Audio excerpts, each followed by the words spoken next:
નવા બ્લોગમાં આપનું સ્વાગત છે। આજનો કાર્યક્રમ છે બરોડાની જર્નીનો, તો ખાસ જોડાયેલા રહો।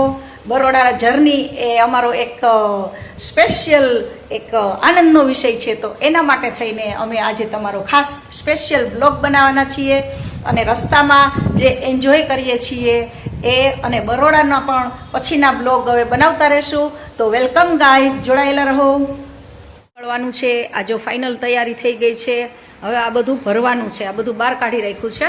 હવે ક્યાં બેગમાં ભરવું એ પ્રશ્ન છે, એટલે હવે આ બેગ નાની પડે છે, એટલે હવે એક મોટી અમુક નાસ્તા છે, કારણ કે 5 દિવસનો કાર્યક્રમ, 6 દિવસનો ભરચક કાર્યક્રમ રહેવાનો છે, બહાર જવાનો, એટલે આ બધું સાથે લેવાનું છે। તો જોડાયેલા રહો। 4 વાગી ગયા, ચાલો જલ્દી ફટાફટ। હવે એસટીમાં જવું છે કે ઓલી બસમાં જવાનું છે આપણે? બાપાએ પ્લેન મોકલ્યું છે, ચાલો તો આપણે પ્લેનમાં જઈએ છીએ।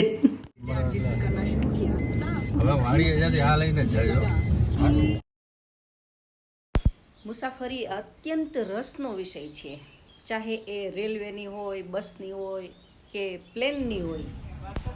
બસ જાણે આપણી જ કેમ રાહ જોતી હોય।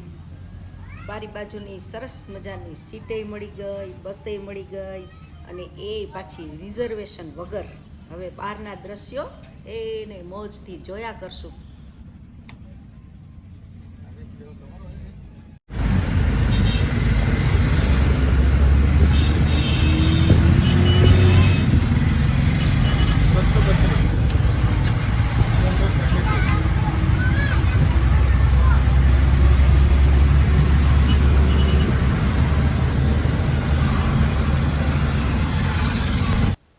જો સામે ગિરનાર દેખાય છે, ગિરનારને અલવિદા કહી દઈએ દોસ્તો, અને જાણે લાગે છે કે ગિરનાર પણ આપણી સાથે આવતો હોય એવું જ લાગે છે।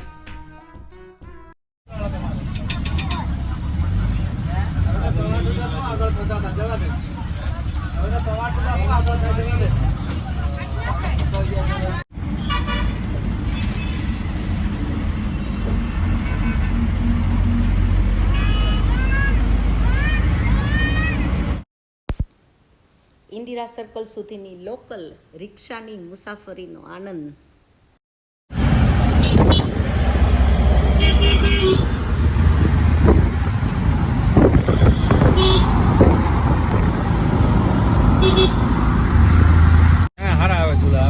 ચૂલા ઉપર રોટલા કરો તમે? જુનાગઢ બને છે, જુનાગઢ રોટલી ને રોટલા ક્યાં ગામ રહ્યો? રૈયા ચોકડી। અચ્છા, રૈયા ગામ, રૈયા ચોકડી તો ના। અમે જુનાગઢ બિલખા બનાવે છે હવા ચૂલા, એ 200-250 તો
જીજાજીની સ્પેશિયલ જગ્યા હિંચકો આપણે લઈ લીધો ભાઈ. સ્વપ્નાબેન, જીજાજીની સ્પેશિયલ જગ્યા. આવે ને શ્રાવી હા તો કોલબારી હા. હું આ છે ને તમારી જગ્યા પચાવી પાડવાની. મેં આવીને જગ્યા પચાવી પાડી જીજાજીની.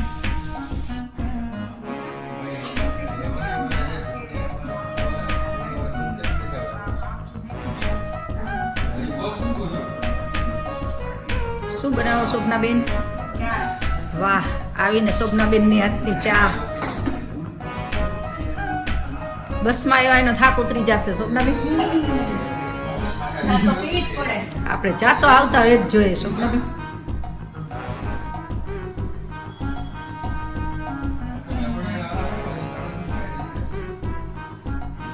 ચા પીધી સુધા? ચા પીધી હો, બહુ મસ્ત છે. થાક બધો ઉતરી ગયો શોભનાબેન.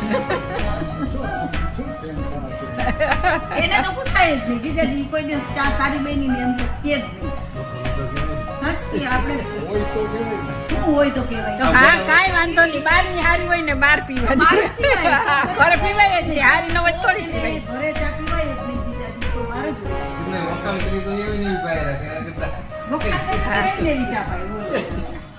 હવે પણ એમ નહીં તો બહાર જ પીવાય ને. બહાર હારી હોય તો ગરમ ગરમ પીવી જોઈએ. બહાર સારી ચા હોય તો સવારે ઉઠી બહાર પી આવવાની. રાજગરાની પૂરીની રેસીપી આપણે જોઈએ છીએ. સ્વપ્નાબેને સર્ચ કરી છે રાજગરાની પૂરી કેવી રીતે બનાવાય.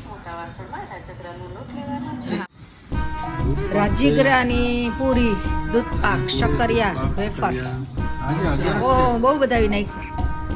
ચાચું બનાવી નાખ્યું. રહેવામાં જ ફાયદો છે હો જીજાજી. તમે 11 કે કઈ એવું રહેવાનું હોય ને તો આપણને ઘણું ખાવા પીવામાં ચેન્જ મળે અને પાછું ડબલ ખાઈ લઈએ. રૂટિન કરતા ડબલ ખવાઈ જાય. હા તો પછી તમને ઉપવાસ કરવાનું એ છે કોણ ભાઈ? હા શોભનાબેન, એ કે ઉપવાસ આના કરતા તો ના કરીએ તો સારું. પાછળ કઈક ગોળ ગોળ કઈક બનાવવા પડે જોવાને.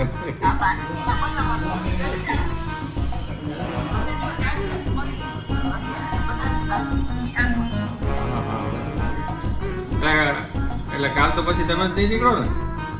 અમને તો રોજ કહેતા હોય તો કઈ ખોટું જ નથી.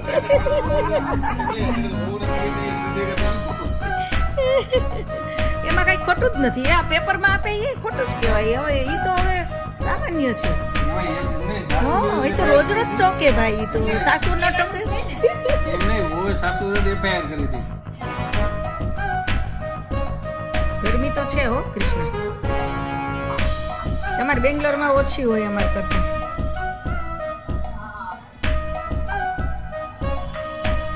કાંજી એટલે